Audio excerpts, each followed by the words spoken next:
एक भिखारी रोज एक दरवाजे पर जाता और भीख के लिए आवाज लगाता, और जब घर का मालिक बाहर आता तो उसे गंदी गंदी गालियां और ताने देता। मर जाओ, काम क्यों नहीं करते, जीवन भर भीख ही मांगते रहोगे क्या? और तो और कभी कभी गुस्से में उसे धकेल भी देता। पर भिखारी सिर्फ इतना ही कहता, ईश्वर तुम्हारे पापों को क्षमा करे। एक दिन सेठ बड़े गुस्से में था, शायद व्यापार में घाटा हुआ था। वो भिखारी उसी वक्त भीख मांगने आ गया। सेठ ने न आव देखा न ताव, सीधा ही उसे पत्थर से दे मारा। भिखारी के सर से खून बहने लगा।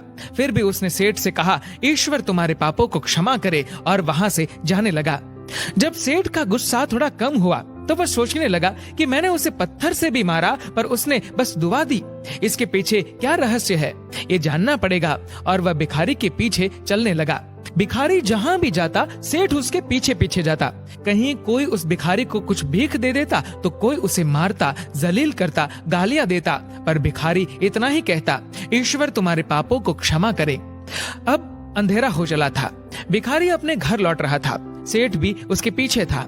भिखारी जैसे ही अपने घर लौटा, एक टूटी फूटी खाट पे एक बुढ़िया सोई थी, जो भिखारी की पत्नी थी। जैसे ही उसने अपने पति को देखा तो उठ खड़ी हुई और भीख का कटोरा देखने लगी। उस भीख के कटोरे में मात्र एक आधी बासी रोटी थी। उसे देखते ही बुढ़िया बोली, बस इतना ही, और कुछ नहीं?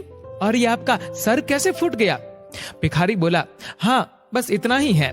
किसी ने कुछ नहीं दिया, सबने गालियां दी, कुछ ने तो पत्थर भी मारे, इसलिए सर भी फूट गया। भिखारी ने फिर कहा, ये सब अपने ही पापों का परिणाम है।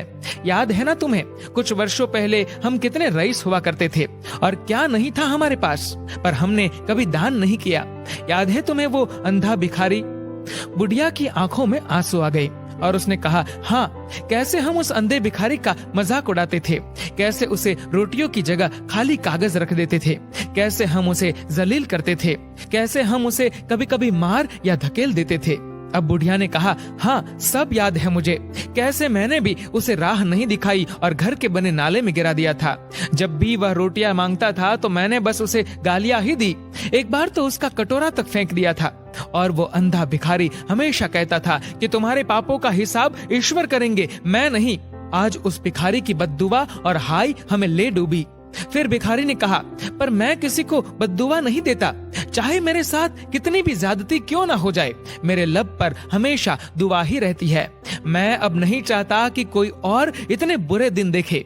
मेरे साथ अन्याय करने वालों को भी मैं दुआ देता हूँ, क्योंकि उनको मालूम ही नहीं वो क्या पाप कर रहे हैं, जो सीधा ईश्वर देख रहा है। जैसे हमने भुगती है कोई और ना भुगते, इसलिए मेरे दिल से बस अपना हाल देख के अब दुआ ही निकलती है। सेठ चुपके चुपके सब सुन रहा था। उसे अब सारी बात समझ आ गई थी। बूढ़े बुढ़िया ने आधी रोटी को मिल बांट कर खाया और सब प्रभु की महिमा है बोलकर सो गए। अगले दिन वही भिखारी भीख मांगने सेठ के यहाँ गया। सेठ ने पहले से ही उसके लिए रोटियां निकाल रखी थी, जो उसने भिखारी को दी और हल्की सी मुस्कान भरे स्वर में कहा, माफ करना बाबा, गलती हो गई मुझसे। भिखारी ने कहा, ईश्वर तुम्हारा भला करे, और वो वहाँ से चला गया। सेठ को एक बात समझ आ गई थी, इंसान तो बस दुआ या बद्दुआ देते हैं, पर उनको पूरी तो वह परम पिता ईश्वर कर्मों के हिसाब से ही करता है। कभी जलील मत करना किसी फकीर को अपनी चौखट पर, खुदा कब कटोरा बदल दे बता नहीं सकते। अतः अपनी इस जिंदगी में हो सके तो बस अच्छा ही करे। वो ईश्वर दिखता तो नहीं है, परंतु सबका हिसाब पक्का रहता है उसके पास। दोस्तों, इस वीडियो को लेकर आपकी क्या राय है, नीचे कमेंट करके जरूर। Download Moj.